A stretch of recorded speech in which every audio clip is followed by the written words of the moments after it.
കർത്താവ് നിങ്ങളോടുകൂടെ അങ്ങേ ആത്മാവോടും കൂടെ. മത്തായിയുടെ വിശുദ്ധ സുവിശേഷത്തിൽ നിന്നുള്ള വായന. കർത്താവേ, അങ്ങേക്ക് മഹത്വം. 12 പേരിൽ ഒരുവനായ യൂദാസ്കറിയാത്ത പ്രധാന പുരോഹിതന്മാരുടെ അടുത്ത് ചെന്ന് ചോദിച്ചു, ഞാൻ അവനെ നിങ്ങൾക്ക് ഏൽപ്പിച്ചു തന്നാൽ നിങ്ങൾ എനിക്ക് എന്തു തരും? അവർ അവന് 30 വെള്ളി നാണയങ്ങൾ വാഗ്ദാനം ചെയ്തു.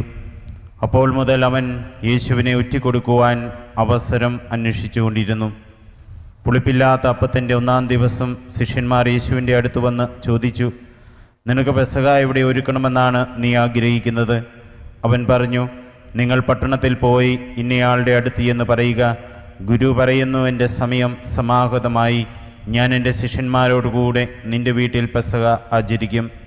യേശു നിർദ്ദേശിച്ചതുപോലെ ശിഷ്യന്മാർ പെസഹ ഒരുക്കി. വൈകുന്നേരമായപ്പോൾ അവൻ 12 ശിഷ്യന്മാരോടൊത്ത് ഭക്ഷണത്തിനിരുന്നു. ഭക്ഷിച്ചുകൊണ്ടിരിക്കെ അവൻ പറഞ്ഞു, സത്യമായി ഞാൻ നിങ്ങളോട് പറയുന്നു, നിങ്ങളിൽ ഒരുവൻ എന്നെ ഒറ്റിക്കൊടുക്കും. അവർ അതീവ ദുഃഖിതരായി, കർത്താവേ, അത് ഞാൻ അല്ലല്ലോ എന്ന് ഓരോരുത്തരും അവനോട് ചോദിക്കുവാൻ തുടങ്ങി. അവൻ പ്രതിവചിച്ചു, എന്നോടുകൂടെ പാത്രത്തിൽ കൈമുക്കുന്നവൻ എന്നെ ഒറ്റിക്കൊടുക്കും. മനുഷ്യപുത്രൻ എഴുതപ്പെട്ടിരിക്കുന്നത് പോലെ പോകുന്നു. എന്നാൽ മനുഷ്യപുത്രനെ ആര് ഒറ്റിക്കൊടുക്കുന്നുവോ അവന് ദുരിതം. ജനിക്കാതിരുന്നുവെങ്കിൽ അവന് നന്നായിരുന്നു. അവനെ ഒറ്റിക്കൊടുക്കാനിരുന്ന യൂദാസ് അവനോട് ചോദിച്ചു, ഗുരോ, അത് ഞാനോ? അവൻ പറഞ്ഞു, നീ പറഞ്ഞു കഴിഞ്ഞു. കർത്താവിൻ്റെ സുവിശേഷം. ക്രിസ്തുവേ, അങ്ങേക്ക് സ്തുതി. മിശിഹായിൽ സ്നേഹിക്കപ്പെട്ടവരെ, ഇന്നത്തെ സുവിശേഷത്തിലൂടെ നമ്മൾ കടന്നു പോകുമ്പോൾ തൻ്റെ പീഡാനുഭവത്തെ പറ്റിയും യൂദാസ് തന്നെ ഒറ്റിക്കൊടുക്കുമെന്നുമൊക്കെ ഈശോ വിവരിച്ച് സുവിശേഷത്തിൽ പറയുന്നതായിട്ട് നമുക്ക് കാണുവാനായിട്ട് സാധിക്കും. എന്നാൽ ആരോടും പരിഭവമില്ലാതെ, ആരെയും കുറ്റപ്പെടുത്താതെ, ആർക്കരുതെയും കൈവിരൽ ചൂണ്ടാതെ വളരെ ശാന്തനായിട്ട് സംസാരിക്കുന്ന ഈശോയെയാണ് ഇന്നത്തെ സുവിശേഷത്തിൽ നമ്മൾ കാണുന്നത്. 1-ാം വായനയിൽ അതിനൊരു കാരണവും പറയുന്നുണ്ട്. കാരണം നീതി നടത്തിക്കൊടുക്കുന്നവൻ എൻ്റെ അടുത്തുണ്ട്. കർത്താവിൻ്റെ അടുത്ത് നീതി നടത്തിക്കൊടുക്കുന്ന പിതാവ് ഉണ്ട് എന്ന ബോധ്യം എല്ലാം നിശബ്ദതയോടെ കാണുവാനും സ്വീകരിക്കുവാനും പിതാവിൻ്റെ ഹിതമനുസരിച്ച് പ്രവർത്തിക്കുവാനുമൊക്കെ പിതാവിൻ്റെ സാന്നിധ്യം അവന് വലിയ പ്രചോദനമായി മാറിയെന്ന് സുവിശേഷത്തിലൂടെ നമുക്ക് കാണുവാനായിട്ട് സാധിക്കും. ഈശോയുടെ ഈ നിശബ്ദതയോടെ തൻ്റെ പീഡാനുഭവത്തെ സമീപിക്കുന്നത് കാണുമ്പോൾ ജീവിതത്തിൽ നമുക്ക് വേദനകളും മുറിവുകളും കുറവുകളുമൊക്കെ ഉണ്ടാകുമ്പോൾ, ജീവിത പ്രശ്നങ്ങളുമായി നമ്മൾ ഏറ്റുമുട്ടേണ്ടി വരുമ്പോൾ കർത്താവിൻ്റെ ഈ ശാന്തത എല്ലാം നിശബ്ദതയോടെ കാണുവാനും അതൊക്കെ ജീവിതത്തിൻ്റെ ഭാഗമായി കണ്ട് അത് ദൈവീക ഹിതമായിട്ട് ജീവിതത്തിൽ ഏറ്റെടുക്കുവാനുമൊക്കെ നമുക്ക് സാധിക്കുന്നുണ്ടോ? അതോ കുറ്റങ്ങളും കുറവുകളുമൊക്കെ മറ്റാരുടെയെങ്കിലുമൊക്കെ മുകളിൽ ചാർത്തി നമ്മൾ സ്വയം നീതീകരിക്കപ്പെട്ടവരായിട്ട് നമ്മളെ തന്നെ വിലയിരുത്താറുണ്ടോ? ഈ പീഡാനുഭവ ശുശ്രൂഷകളിലേക്ക് നമ്മൾ കടന്നു വരുമ്പോൾ നമ്മൾ സ്വയം വിലയിരുത്തേണ്ടതാണ്. മനസാന്തരത്തിൻ്റെ വഴിയിലൂടെ നമ്മൾ കടന്നു വരേണ്ടതാണ്. പ്രിയമുള്ളവരെ, കർത്താവ് തൻ്റെ പീഡകൾ സഹിച്ച് തന്നെ നമുക്ക് പൂർണ്ണമായി വിട്ടു തന്നതിൻ്റെ അർത്ഥം, അല്ലെങ്കിൽ ഇന്നും എന്നും നമ്മോടൊപ്പം ജീവിക്കുന്നതിനായിട്ട്, നമ്മോടൊപ്പം ആയിരിക്കുന്നതിനായിട്ട് വിശുദ്ധ കുർബാനയിൽ തൻ്റെ ശരീരവും രക്തവുമൊക്കെ നമുക്ക് പങ്കിട്ട് നമ്മൾ ഓരോരുത്തരുടെയും ജീവനെ പരിപോഷിപ്പിക്കുന്നതിനായിട്ട് ഈശോ വിശുദ്ധ കുർബാനയിലൂടെ എഴുന്നള്ളി വരുന്നതൊക്കെ, പ്രിയമുള്ളവരെ, എനിക്കും നിങ്ങൾക്കും ഈശോ ഒരു വലിയ വിലയിട്ടിട്ടുണ്ട്. ഈ ലോകത്തിൽ ആരും നമുക്ക് നൽകാത്ത ഒരു വില, സ്വർഗരാജ്യം പോലും നമ്മളുമായിട്ട് പങ്കിടുന്ന ദൈവത്തിൻ്റെ സ്നേഹത്തിൻ്റെ ചേർത്തുപിടിക്കലിൻ്റെ ഒരു വില, ആ വില നമ്മൾ ജീവിതത്തിൽ ഏറ്റെടുക്കണം. ആ വില എനിക്ക് എൻ്റെ ഈശോ ഒരു വലിയ വില തന്നിട്ടുണ്ട്. ആ വില ഞാൻ മനസ്സിലാക്കുമ്പോൾ ഞാൻ തിരിച്ച് കർത്താവിന് ഒരു വലിയ വില നൽകേണ്ടതായിട്ട് വരും.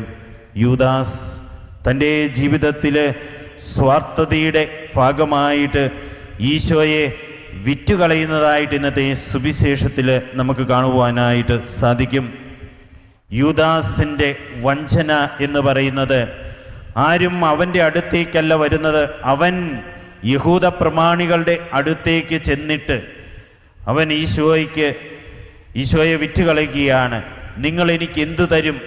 ഒരു വിലപേശലോ ഒന്നും നടത്താതെ അവർ നൽകുന്ന വില, തുച്ഛമായൊരു വില, കർത്താവിനെ വിലയില്ലാത്തവനായി കിട്ടുന്ന വിലയ്ക്ക് 30 വെള്ളിക്കാശിന് അവൻ കർത്താവിനെ വിൽക്കുകയും ഒരു പാഴ്വസ്തു പോലെ കർത്താവിനെ കണക്കാക്കുകയും വിറ്റുകളയുകയുമൊക്കെ ചെയ്യുന്നതായിട്ട് നമ്മൾ ഇന്ന് സുവിശേഷത്തിൽ കാണുന്നു.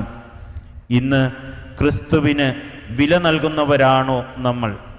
ക്രിസ്തു വലിയ വിലയാണ് പ്രിയമുള്ളവരെ നമുക്ക് ഓരോരുത്തർക്കും നൽകിയിരിക്കുന്നത്.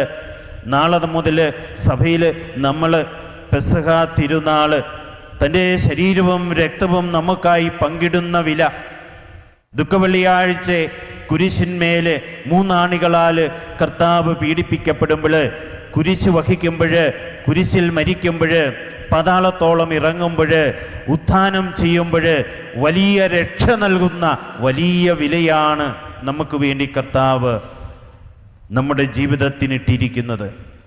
എപ്രകാരമുള്ള ഒരു വിലയാണ് നമ്മൾ ക്രിസ്തുവിന് നൽകിയിട്ടുള്ളത്? ക്രിസ്തുവിന് വില നൽകുന്നത്, ക്രിസ്തു ഇന്ന് നമ്മുടെ ജീവിതത്തിൽ എപ്രകാരമാണോ അവൻ്റെ വലിയ സാന്നിധ്യം നൽകുന്നത്. കുമ്പസാരം, വല്ലപ്പോഴുമൊക്കെ കുമ്പസാരക്കൂട്ടിലേക്ക് പോയിട്ട് അവിടെയൊക്കെ എന്തൊക്കെയോ പറഞ്ഞ് തിരിച്ചു പോരുന്ന ഒരു മനസ്ഥിതിയാണ് നമുക്കുള്ളതെങ്കിൽ, കർത്താവ് നമുക്ക് പാപവിമോചനം നൽകുവാൻ, മനസാന്തരത്തിലൂടെ നമ്മളെ ചേർത്ത് പിടിക്കുവാൻ, രക്ഷയുടെ വലിയ ആ അനുഭവം നമുക്ക് പകർന്നു നൽകുവാനായിട്ട് കുമ്പസാരം എന്ന കൂദാശ കർത്താവ് നമുക്ക് സഭയിൽ നൽകുമ്പോൾ, കർത്താവിന് നമ്മൾ വില നൽകിയിട്ടുണ്ടെങ്കിൽ തീർച്ചയായിട്ടും വലിയൊരു വിലയാണ് കുമ്പസാരം എന്ന കൂദാശയ്ക്ക് നമ്മൾ നൽകേണ്ടത്.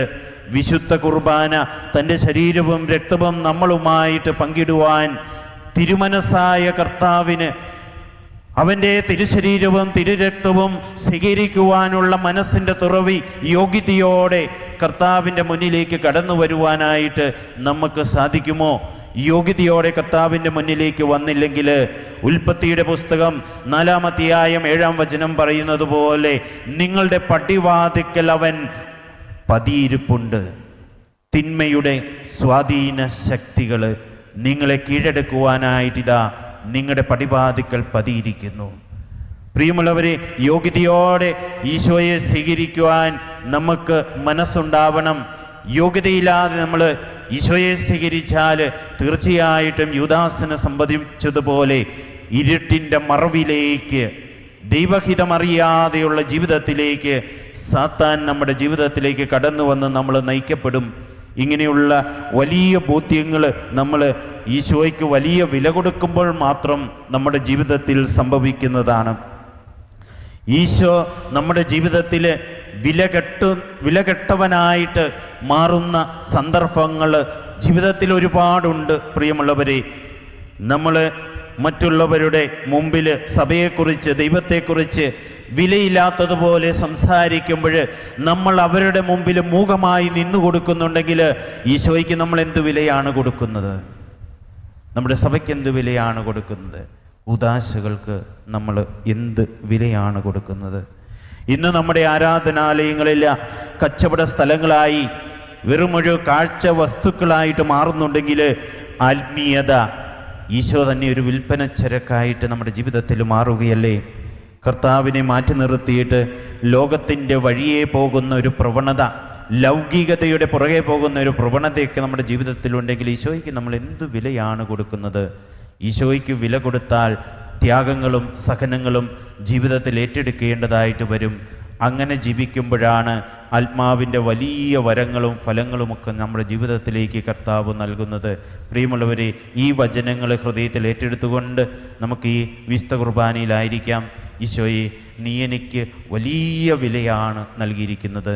നിൻ്റെ ശരീരവും രക്തവും നൽകുവാൻ മാത്രം, മറ്റുള്ളവർക്ക് വേണ്ടി സ്വജീവൻ നൽകുന്നതിനേക്കാൾ വലിയ സ്നേഹമില്ലെന്ന് പറഞ്ഞുകൊണ്ട് കുരിശിൽ നീ എനിക്ക് വേണ്ടി മരിച്ചു. എത്ര വലിയ വില! കർത്താവെ, ആ വില മനസ്സിലാക്കി ജീവിക്കുവാൻ, നിനക്ക് ജീവിതത്തിൽ ഏറ്റവും വലിയ വില നൽകി നിന്നോടൊപ്പമായിരിക്കുവാനുള്ള കൃപ എനിക്ക് നൽകണമേ. നമുക്ക് പ്രാർത്ഥിക്കാം. പിതാവിൻ്റെയും പുത്രൻ്റെയും പരിശുദ്ധാത്മാവിൻ്റെയും നാമത്തിൽ ആമേൻ.